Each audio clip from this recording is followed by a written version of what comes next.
बनारसी चच्ची की ओर से सबके राम राम भैया। देखा सुपूत अइले हुवन लंदन से तो हमरे खातिर ले आइल हुवन एक ठे बड़का सा पैन।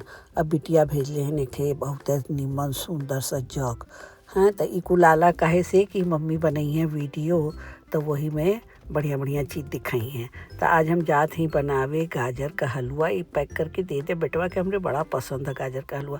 देखा ये खेते में से निकलल बगीचा में से गाजर अंतिम खेप हो तो तनी कड़ा हो गई, तो यही से तरह तरह से कटले हैं। कड़का भाग जौन रहल है पिछवा में वो निकाल देले हैं, जौन ठीक लगत है वो डलले हैं। बहुत बाकी जौन जरूरत हुई बाद में निकाल लिहल जाए। जल्दी जल्दी बनावे के है। बेटवा कहलन तू हमरे लगे बैठल रह, तू किचन में मत जावा, तो फटाफट तरीके से बना ले भाई। यह तरीका आप हर बार यूज़ कर सकल है, ना है कि जब लड़का बाहर जाए तब करे के है। तो कुकर में गाजर के डाल के ओकरे बाद इमा हम डाल देते हैं दूध, करीब आधा पौना कप दूध डाल देव, के चढ़ा देव ढक्कन लगा करके तेज आंची पे।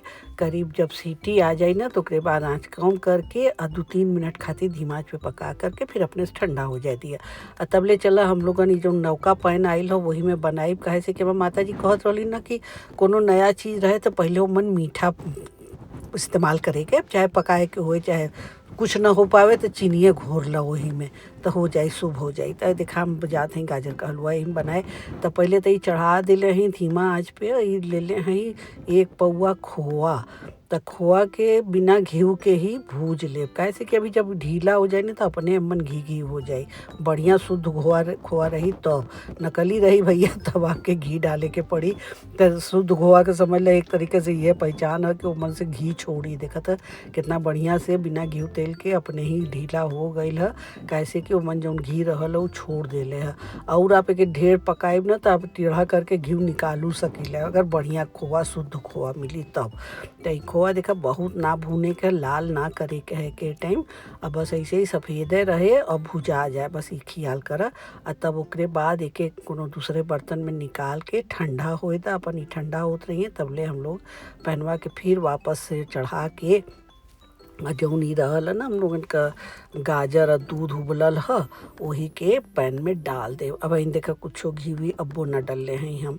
ओके का करब कि जौन एक ठे वाला चोखा बनाए वाला आला ना, मैशर कहाला जौन, तो वही से एके हम मैश करब। कैसे कद्दूकस ना कैले ना जल्दी बना के, कैसे तो कद्दूकस करके बनावे के चाहिए, बाकी कद्दूकस तो कैल ना गईल है।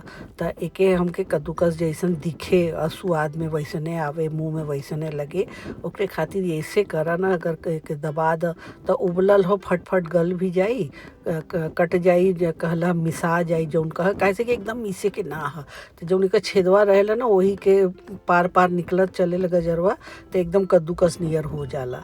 तो यही से हम एके कर लेते हैं। देखा हमार कामों होत है कि नीचे से गैस का आँच जलल है तो ये अपन सूखत चलत है।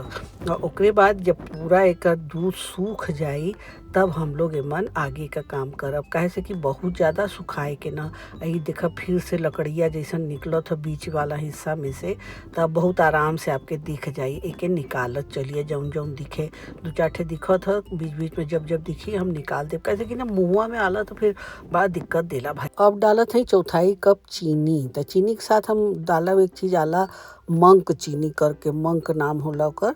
तो उ चीनी के बदले इस्तेमाल कइल जाला। जौन लोग के डायबिटीज हो जाला चाहे हो एक अंदेशा होला तो उ लोग चीनी के जगह एके इस्तेमाल करेलन। तो ये आपका जौन चीनी का दुष्प्रभाव हो, खराब प्रभाव उ के रोकेला। तो हम भाई सोचली कि तनी पहलवा से सब लोग सावधान रहे, तो इसे 2 चम्मच डालने हैं। मैंने 1/4 कप चीनी के बदले 2 चम्मच मंक चीनी पड़ल है। तो आपके अगर खाली चीनी डाले के है तो आप वही हिसाब से डालिए, चाहे अपने टेस्ट के हिसाब से डाल लिए, ज़्यादा कम जौन इच्छा हो। और ओकरे बाद एके बढ़िया सा मिलावे के है, चलावे का। देखा फिर निकलत है वो कड़की वाली डंडी, तो ओके हम निकालत चलत हैं। अब बहुत बढ़िया से आपके दिखू जाई, जब काटत रह तब ना उतना बढ़िया दिखे लगा, ऐसे कट कट जाला। और ये टाइम जौन है ना वो बढ़िया से एकदम अलगे से दिखी आपके कि अब आराम से सुविधा से खूब खूब बढ़िया से एके निकाल सकला। और चीनी डलला पे देखा वापस से फिर चीनी पिघली तो फिर पानी पानी हो जाई गाजर, तक पनिया के सुखा लेवे के। कैसे कि हम देवे वाला है ना कि लड़का के ले जाए के लंदन ले जाइए, वहाँ पे तो खोआ हुआ मिलेला नहीं, तो इनके बड़ा होला कि गाजर का हलवा वैसा ना बन पाला बा घरे पे। तो अब जब पानी लगभग सूख जाई तब एमन डालब कटल काजू बादाम और साथ में किशमिश भी डाल देब। और उसके बाद एक मिला जुला दा, चाह तो थोड़ा सा खड़ा खड़ा साबुत साबुत बादाम और काजू डाल सकला, तो वो देखे में बढ़िया लगेला, खाए में भी बढ़िया लगेला। कैसे कि भाई हलवा है तो हलवा में तो मेवा वेवा जितने डाल दो उतने बढ़िया लगी है ना। तो कुल डाल डूल करके खूब बढ़िया चला ला, लगभग सूख जाए, एकदम ऐठाए के ना है, बस लगभग सूख जाए तो माना कि खोआ हमार हलवा जौन है वो तैयार हो चुकल है। एकरे बाद डालब छोटी इलायची का पाउडर, तो हमरे लगे तो पाउडर है तो वह डालत ही, आप तुरते कूट के चाहे पीस के भी डाल सकला। एके डाले के बाद फिर से मिलू देवे के, जब सामान डाला तब एक राउंड के चला द। तो का हुई कि जली भी नहीं, ई नहीं कि नीचे वाला एक हिस्सा तो कड़ा हो गई ऊपर कचगरे रह गई, ऐसा न हो पाई। तो उसे बार बार जो होके चलावत रहे के है। और ओकरे बाद जौन है डाल देवे 1-1.5 छोटा चम्मच देसी घी।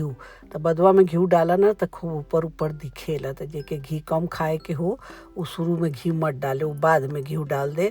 तो घीवा जौन है वो मन बहुत सोखी नहीं, तो गाजर में ऊपर ऊपर दिखी तो आपके लगी कि हाँ बहुत घीदार हलवा है, बहुत टेस्टी लगी है ना। टेस्टी तो वैसा हूँ लगी, बाकी तनी घी भी पड़ जाए तो और बढ़िया लगी। ओकरे बाद डाल देवे मन खोआ। तो खोआ तनी हमके ढेर लगत है तो आधा के करीब खोआ डालत है। आ खोआ देखा आप समझ में आत हुई कि बहुत जोर से भुनल ना है, खोआ अपने में गुच्छा होके बनल है। तो एके धीमे हाथ से मिला द गाजर के हलवा में, बहुत जोर से मिलाए के ना है कि एकदम दम लगा के घचर मिला ही देला। तो ऐसे खड़ा रही, टूटल रही ना तो बढ़िया लगी देखे में भी और खाए में बड़ा टेस्टी लगी। बनारस में जो हलवा बाजार में मिलेला ना वैसे नहीं मिलेला कि आपके गाजर के ऊपर जन है खोआ से सजा के परेसलन, तो बड़ा बढ़िया लगेगा खाए में। भाई देखा बहुत बढ़िया तैयार हो गए गाजर का हलवा हम लोग का। अब जाते हैं कि हम डिब्बा में पैक करें। तो डिब्बा पतोह भेजले रहली नहीं में कुकीज बना करके, तो वही डब्बा में भेज देते हैं है ना। तनिके से बचा ले, कहे से कि माए हमार कहत रहली ना कि केहू के जब खाना पैक करे तो कुल खाना ना पैक करे के चाहिए, कहे कि दे के मतलब भैया तुम्हारा हिस्सा दे देली अब तू जा, अब फिर मत अइहा। अब बचा के रखे का मतलब है कि भाई आपका हिस्सा रखल हमरे घरे में बचल हो तो फिर अइहा है ना। तो देखा कितना छोट बात में कितना बिना कहले कितना बढ़िया संदेशा है ना कि भाई तोहार इंतजारी करत है, यहाँ पे सामान सब है तोरे खातिर, तू फिर से अइहा घरे हमरे है ना। तो देखा पैक कर दिले हैं, आई के साथ ही में जौन तनिके बचा ले हैं, ज़्यादा तो रहबे ना कैला तो तनिके से बस बचा ले हैं सगुन करे खातिर। और ओकरे बाद ये जौन अल्मुनियम का पन्नी आला वही में खोआ रख करके दे देते हैं। कैसे कि वहाँ ना खोआ ना मिलेला तो बड़ा लड़कन पे तरस आवेला कि बेचारन के खोआ ना मिल पावत। तो खोआ भी तनिके दे दिले हैं। काजनी एयरपोर्ट पे जाए दिए कि ना जाए दिए, बहुत बार लोग मना कर दिले दूध का बनल सामान ले जावे से, तो दे दिले बहुत हुई फेंक दी हैं और का हुई। तो भैया आपो बना ली है, लेकिन बच्चन खातिर पैक कर दिया है इस तरीके से। अब वैसे साल भर बनावा, ऐसे ही गाजर जब मिल जाए तब गाजर का हलवा बनावा। हमें बता दी है कि आपके कैसन लगल है कुल रेसिपी, और सब्सक्राइब कर दी है ज़रूर से। राम राम।